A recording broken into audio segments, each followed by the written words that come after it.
CLP ಸಭೆಗೆ ಮುನ್ನ ಅಜ್ಜಯ್ಯನಿಗೆ DK ನಮೋ. ತಮ್ಮ ಕಚೇರಿಯಲ್ಲಿನ ಅಜ್ಜಯ್ಯನ ಫೋಟೋಗೆ ಕೈ ಮುಗಿದಿದ್ದಾರೆ ಡಿಕೆ ಶಿವಕುಮಾರ್ ಅವರು. ಅಜ್ಜಯ್ಯನ ಫೋಟೋಗೆ ಕೈ ಮುಗಿದು ಸಿಎಲ್ಪಿ ಸಭೆಗೆ ಹೋಗಿದ್ರು ಡಿಕೆ ಶಿವಕುಮಾರ್ ಅವರು. ಸಿಎಲ್ಪಿ ಸಭೆಗೂ ಮುನ್ನ ಇದೀಗ ಅಜ್ಜಯ್ಯನಿಗೆ ಡಿಕೆ ನಮಸ್ಕಾರ ಮಾಡಿದ್ದಾರೆ.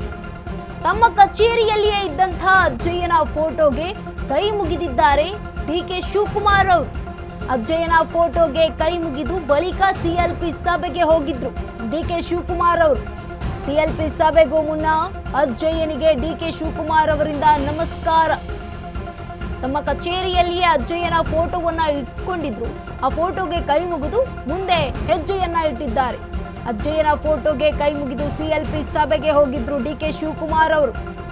ಸಿಎಲ್ಪಿ ಸಭೆಯಲ್ಲಿ ಒಮ್ಮತವಾಗಿ ಏನು ಫೋಟೋ ಬಂದಿದೆಯಲ್ಲ, ಗಮನಿಸ್ತಾ ಇದೀವಲ್ಲ, ಫೋಟೋ ಟಿವಿ ಸ್ಕ್ರೀನ್ ಮೇಲೆ ಇದೇ ಒಂದು ಫೋಟೋಗೆ, ಅಜ್ಜಯ್ಯನ ಫೋಟೋಗೆ ಡಿಕೆ ಶಿವಕುಮಾರ್ ಅವರು ನಮಸ್ಕಾರ ಮಾಡಿದ್ದಾರೆ. ಸಿಎಲ್ಪಿ ಸಭೆಗೆ ಹೋಗುವ ಮುನ್ನ ಯಾವುದೇ ರೀತಿಯಾಗಿ ಗೊಂದಲಗಳು ಸೃಷ್ಟಿಯಾಗಬಾರ್ದು, ತಮ್ಮ ವಿರುದ್ಧವಾಗಿ ಯಾವುದೇ ಒಂದು ಶಾಸಕರು ಮಾತುಗಳನ್ನ ಆಡಬಾರ್ದು, ಧ್ವನಿ ಎತ್ತಬಾರ್ದು, ಎಲ್ಲವೂ ಸುಗಮವಾಗಿ ಹೋಗ್ಲಿ ದೇವ್ರೆ ಅಂತ ಮೊದಲು ಅಜ್ಜಯ್ಯನಿಗೆ ನಮಸ್ಕಾರ ಮಾಡಿದ್ದಾರೆ. ಅವರು ನಂಬುವಂತಹ ದೈವ ಡಿಕೆ ಶಿವಕುಮಾರ್ ಅವರು ಮೊದಲಿನಿಂದಲೂ ಕೂಡ ನಂಬಿಕೊಂಡು ಬಂದಿರುವಂತಹ ದೈವ ಅಜ್ಜಯ್ಯ. ಅಜ್ಜಯ್ಯನಿಗೆ ಒಂದು ನಮಸ್ಕಾರ ಮಾಡಿ ನಂತರ ಸಿಎಲ್ಪಿ ಸಭೆಗೆ ಹೋಗಿರುವಂತದ್ದು ಡಿಕೆ ಶಿವಕುಮಾರ್ ಅವರು.